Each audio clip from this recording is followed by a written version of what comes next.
Is science really discovering new species and plants and animals and fruit every day?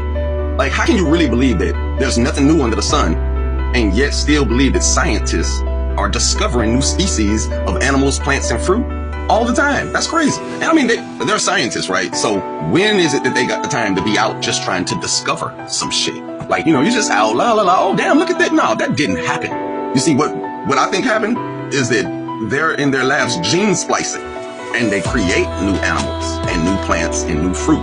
That's how they would go about it. And then they come out and say, hey, yeah, we discovered this new shit. But they didn't discover anything.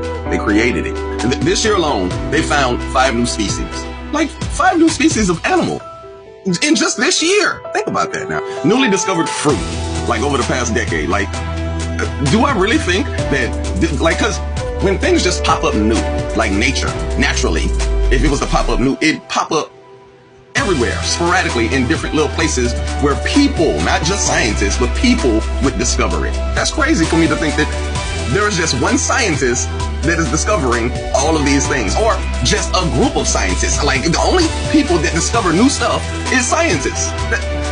Is that even real? The Bible states that God created the people, the fruit, the trees, the food, all of that, right? And here we are seeing scientists create all of those same things.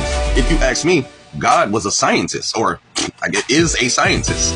This animal behind me is a snake cat. A snake cat.